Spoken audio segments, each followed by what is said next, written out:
«Тетенька, сколько конфеток выйдет на 10 рублей?» Раздался тихий детский голос. Анна очнулась от своих мыслей и оглянулась назад. Возле противоположной кассы стояла худенькая девочка, лет 8, в потрепанном пальто и тонкой шапочке. «Откуда я знаю, девочка? Нужно взвешивать на весах», раздраженно ответила кассир. «Это супермаркет, здесь самообслуживание». «Я не умею взвешивать», тихо ответила девочка и опустила глаза. «Тогда приходи с родителями и не задерживай очередь», резко сказала кассир и начала пробивать покупки следующего покупателя.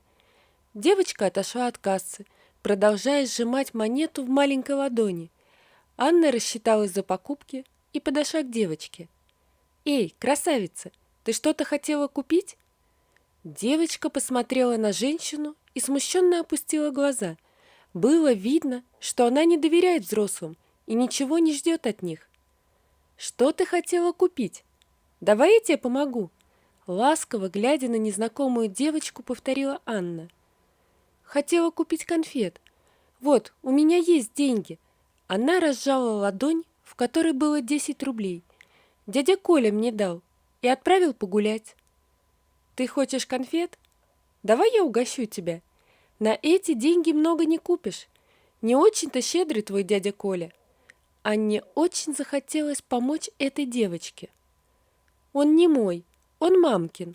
Он всегда мне дает монетки, когда приходит в гости, чтобы я им не мешала. Так он говорит». Девочка расположилась к Анне и стала более разговорчивой. «Надо же! А чем же ты им можешь помешать? Давай я все-таки угощу тебя. Я как раз купила вкусных конфет, а угостить некого». «Ну, если вам угостить некого, то я могу угоститься. Если можно, конечно», — по-детски наивно ответила девочка. Анна стала ворошить покупки в поисках сладостей.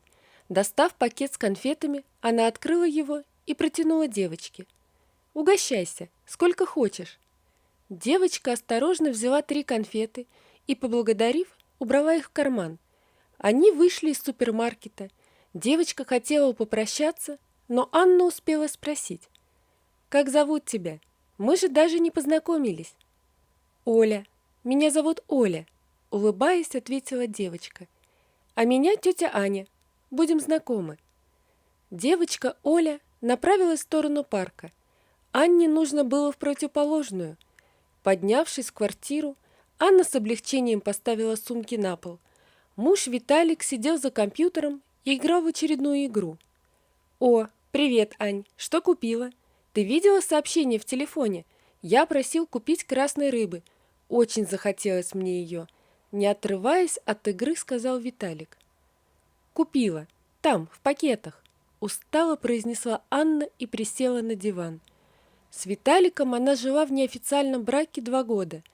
Когда они встретились, он был в разводе, от прошлого брака у него осталось 2 детей. Последний год он не работал, а все больше искал себя, как сам говорил. Как искал, сообщил, что не собирается трудиться за гроши, и пока нормальной работы нет, посидит дома. Тем более Анна занимала руководящую должность и неплохо зарабатывала. Сидеть на обеспечении женщины и наличие 2 детей Виталика не смущало. А вот Анну это уже начинало напрягать. Она бы давно его выгнала, уже и любви такой нет, но почему-то очень боялась остаться одна. Мама у нее была жива, но жила очень далеко, да и не интересовала ее дочь никогда, а уж тем более после того, как Анна выросла и стала самостоятельной. Через пару часов у Анны очень разболелась голова, а в аптечке, как назло, закончились все обезболивающие. Она попросила Виталика сходить в дежурную аптеку. «Ну, Ань, мне сейчас столько собираться, у меня у самого голова болит. Может, ты сама быстренько сходишь, а я тебе чай сделаю?» Нудно отвечал мужчина. Понимая, что его не допросишься, Анна оделась и пошла в сторону аптеки. Купив в аптеке то, что нужно, Анна направилась в сторону дома. Тут она увидела на лавочке девочку Олю, с которой встретилась сегодня в супермаркете. Время уже было к вечеру, горели фонари, а девочка сидела одна, пряча замерзшие руки в карманы. Она подошла к ней и спросила: «Оля, ты что тут так и сидишь? Поздно уже, почему не идешь домой?» Девочка слегка вздрогнула от неожиданности и, поежившись от холода, ответила: «Мне еще рано домой. Можно только в 8 часов». Анна очень удивилась такому ответу. Это не укладывалось ни в какую логику. Было видно, что Оля продрогла от холода. Не став донимать ее вопросами, она предложила ей пойти к ней, чтобы погреться и перекусить. «До 8 еще 1,5 часа. Давай хотя бы чаю попьешь. Я живу тут недалеко». Оля согласилась, потому что очень замерзла и была голодна. Войдя в квартиру, Анна сказала девочке раздеться и пройти.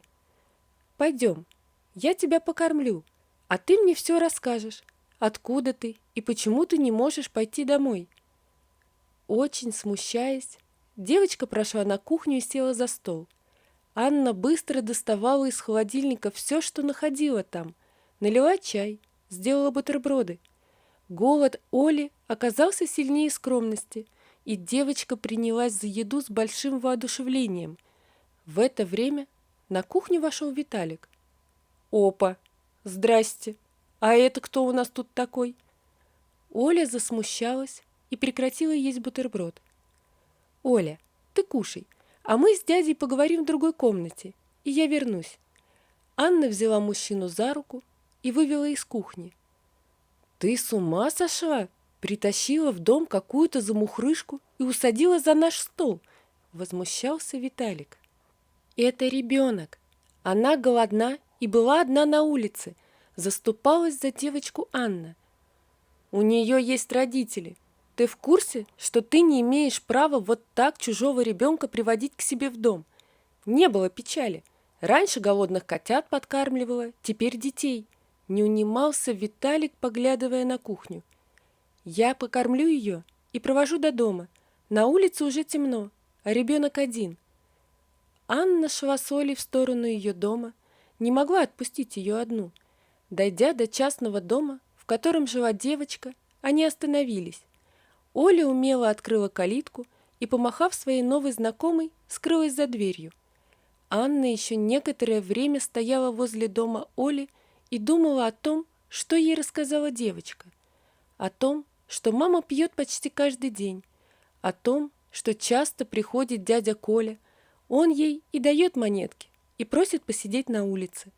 О том, что ей нужно скоро идти в школу, а мама не вспоминает об этом. А у Оли перед каникулами закончились все тетрадки, да и рюкзак совсем развалился. После этого случая Анна стала постоянно оглядываться на ту скамейку, где сидела Оля. И эта девочка очень запала ей в сердце.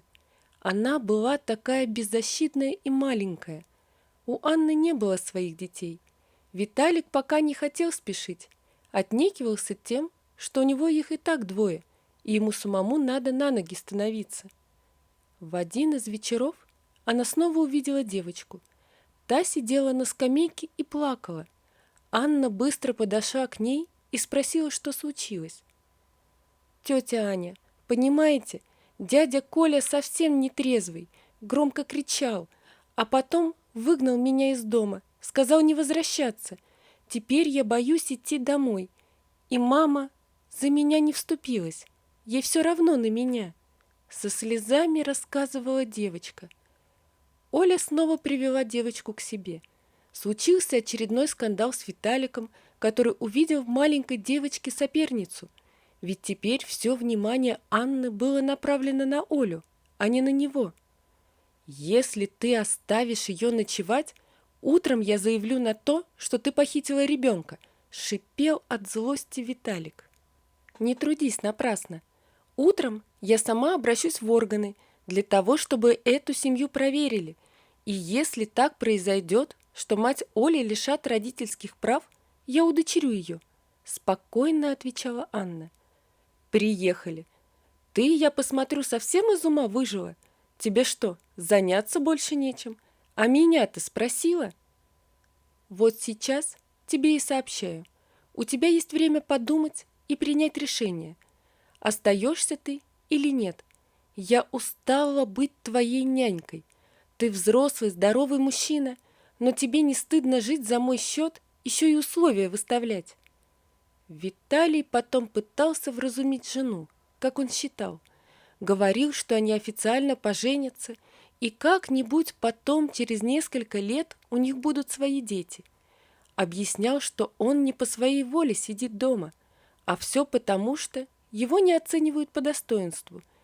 И ничего страшного в том, что последние полгода он даже не ходил никуда на собеседование, ведь на такие вакансии, которые он видел, ему жаль свое время, чтобы даже отправить резюме.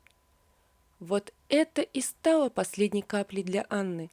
Она уже точно решила, что такой мужчина ей не нужен. И не будет она одна, с ней будет Олечка.